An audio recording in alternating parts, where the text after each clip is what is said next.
날마다 솟는 샘물과 함께하는 오늘의 큐티 시간입니다. 4월 7일 수요일 오늘의 말씀은 사도행전 21장 27절로 36절의 말씀입니다.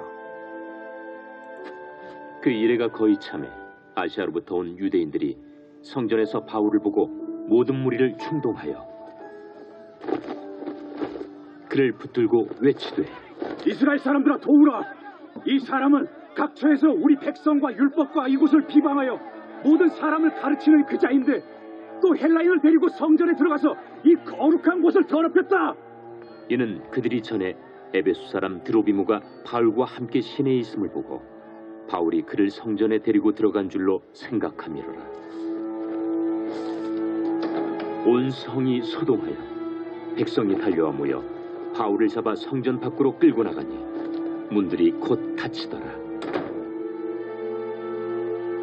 그들이 그를 죽이려 할 때에 온 예루살렘이 요란하다는 소문이 군대의 천부장에게 들리매 그가 급히 군인들과 백부장들을 거느리고 달려 내려가니 그들이 천부장과 군인들을 보고 바울 치기를 그치는지라. 이에 천부장이 가까이 가서 바울을 잡아 두 쇠사슬로 결박하라 명하고 그가 누구이며 그가 무슨 일을 하였느냐 물으니 무리 가운데서 어떤 이는 이런 말로 어떤 이는 저런 말로 소리치거늘 천부장이 소동으로 말미암아 진상을 알 수 없어 그를 영내로 데려가라 명하니라. 바울이 층대에 이를 때 무리의 폭행으로 말미암아 군사들에게 들려가니 이는 백성의 무리가 그를 없이하고자 외치며 따라가니라. 새로운 아침입니다. 여호와 니시, 하나님은 승리케 하시는 분이십니다. 본문 27절은 그 이래가 거의 참에라는 말씀으로 시작합니다. 이 말씀이 무슨 내용인지를 알 때에 본문의 흐름을 좀 더 잘 알 수 있습니다. 사도행전 20장 상황은 바울이 3차 전도 여행을 마치고 예루살렘으로 돌아오려고 할 때 마게도니아 지방, 아가야 지방 교회들이 예루살렘 교회가 극한 흉년으로 고생한다는 소식을 듣고 헌금을 했는데 그 헌금을 거둬 예루살렘으으로 향하는 과정입니다.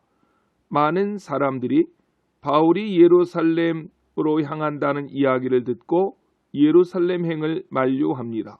그것은 바울이 예루살렘으로 돌아가면 바울의 생명이 위태할 수 있다는 정보를 그들이 가지고 있었기 때문입니다.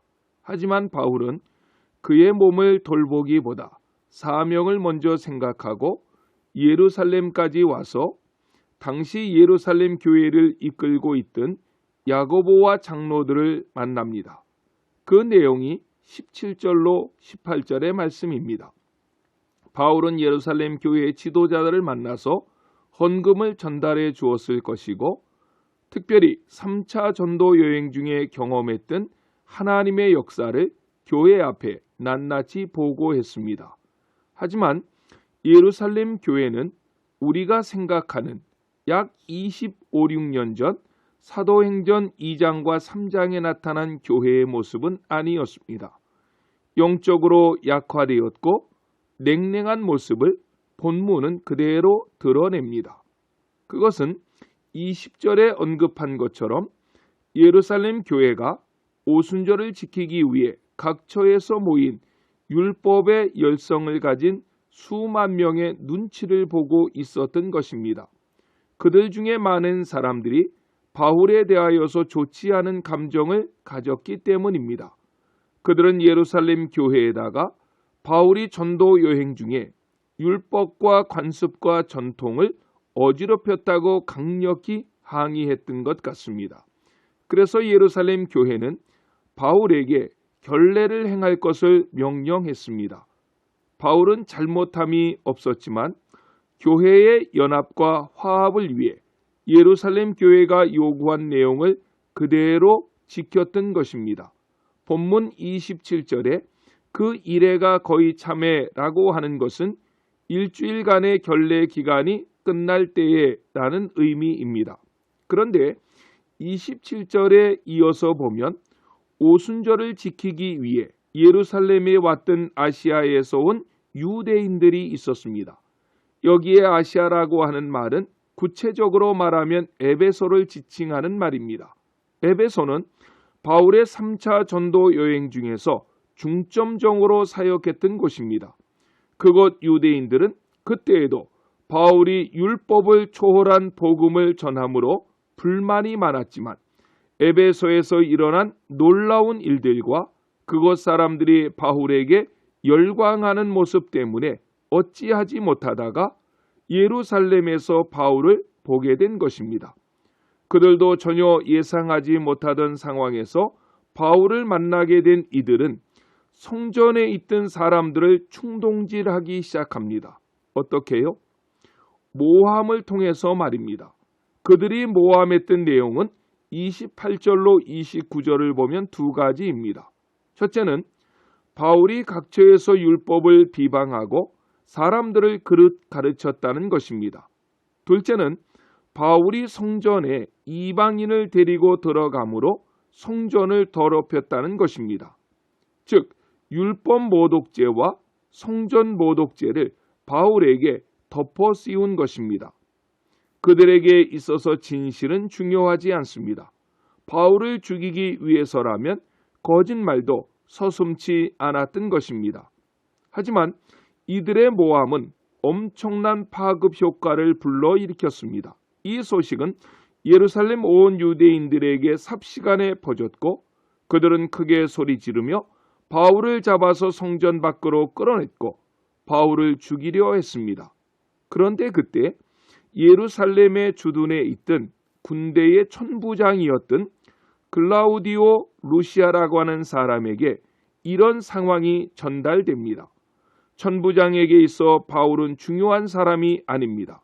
절기에 모인 많은 사람들을 통해 밀란이 일어날 것을 걱정했는데 그런 분위기가 감지된 것입니다.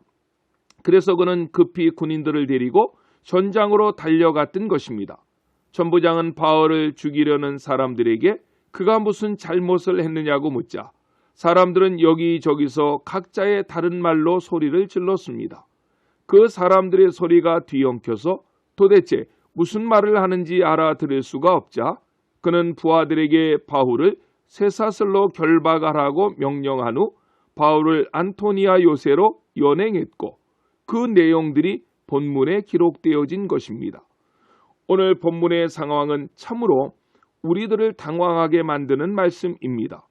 복음을 전하기 위해서 목숨도 아끼지 않았던 바울인데 이토록 억울한 누명을 쓰고 사람들에 의해 죽을 상황에 이르게 되었던 것입니다. 천부장의 군대가 조금만 늦게 나타났어도 바울은 거기에서 맞아 죽었을 것입니다. 이런 장면은 우리의 마음속에 왜 공의의 하나님은 이런 불의하고 악한 자들의 행동을 그대로 내버려 두시는가라는 물음을 갖게 합니다. 그런데 현실과 상황 너머에 크고 위대한 하나님의 뜻이 숨어 있음을 우리는 영적 안목으로 보아야 합니다. 바울의 꿈은 로마에까지 가서 복음을 전하는 것입니다. 그가 천부장의 손에 잡히게 되었고 내일 본문에서 보겠지만 그 상황에서 바울은 로마 시민권자임을 드러냅니다.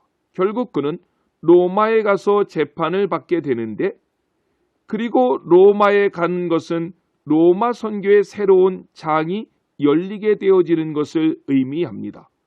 바울이 아시아에서 온 유대인들의 거짓 모함 때문에 목숨을 잃을 뻔한 상황이 발생하게 되었을 때 너무나 절묘한 타이밍에 하나님께서는 천부장과 군사들을 그 사건의 현장에 보내셨던 것입니다.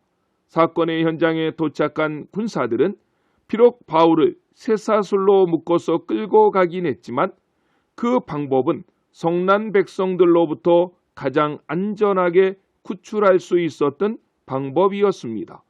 바울이 처한 위기의 순간에 강력한 지진이나 하늘에서 번개가 쳐서 바울을 죽이려고 하는 사람들을 다 압제하는 그런 신비한 기적이 나타난 것은 아니었지만 하나님께서는 바울의 몸에 은혜의 쇠사슬을 묶어 군사들로 하여금 그를 안전하게 보호하여서 위기의 순간에서 벗어나게 인도해 주셨고 이후에는 바울이 무사히 그가 바라고 소원했던 로마에까지 도착하도록 인도하게 되신 하나님의 손길을 우리는 본문을 통해서 보게 되는 것입니다. 오늘 본문의 말씀을 묵상하면서 우리 역시 바울이 당하고 있는 이런 상황과 유사한 일을 겪을 때가 많이 있습니다. 오늘 본문 말씀은 분명히 우리에게 가르쳐주고 있습니다. 바울이 당한 고난의 순간에 예루살렘 교회가 한 일에 대해서는 침묵합니다. 베드로가 옥에 갇혔을 때 사도행전 12장에 보면 예루살렘 교회는 합심하여 기도하기도 했습니다. 하지만 오늘 본문에서는 바울이 죽음 직전까지 갔지만 예루살렘 교회가 기도했다는 말도 없습니다. 바울의 입장에서는 섭섭할 수 있지만 바울은 그 섭섭함으로 인해 마음이 상해 있기보다는 어려울 때 더욱 하나님을 의지했고 하나님의 일하심을 확신했으며 하나님께서 더 좋은 길로 인도해 주실 줄로 믿었던 것입니다. 그래서 내일 말씀을 통해서 확인해 보겠지만 사람들이 많이 모인 그 기회를 이용해서 사도 바울은 그가 사랑하는 복음을 전하고 있는 모습을 만나게 될 것입니다. 사랑하는 성도 여러분, 우리가 처한 상황을 현실의 눈으로 바라보면 절망, 좌절, 실망, 증오, 분노로 받아들일 수 있겠지만 환경과 현실 넘어 보이지 않는 곳에서 하나님은 일하고 계심을 확신하십시오. 세상은 나를 쇠사슬로 묶었지만 하나님은 나를 은혜의 사슬로 묶어 인도하고 계십니다. 오늘 하루도 그 하나님을 만나시고 묵상하시며 그 하나님을 따라가시고 닮아가시는 복된 하루가 되시기를 예수님의 이름으로 간절히 축원합니다. 기도하겠습니다. 사랑해 주님 감사합니다. 오늘 우리는 바울이 인간적으로 생각하면 섭섭하고 속상하고 좌절하고 절망하고 원망할 수 있는 상황에서도 그 환경과 여건을 넘어 일하시는 하나님을 바라보며 당당하게 서 있는 모습을 묵상하게 하시니 감사합니다. 바울의 영적 안목을 우리에게도 주시고 성도가 어려울 때 외면치 않으시고 세상은 나를 쇠사슬로 묶지만 하나님은 나를 은혜의 사슬로 묶고 가장 선한 곳으로 인도하시는 그 하나님을 신뢰하며 그 하나님과 교제하며 그 하나님을 닮아가는 복된 하루가 되게 해 주시옵소서. 예수님의 이름으로 간절히 기도드렸습니다. 아멘.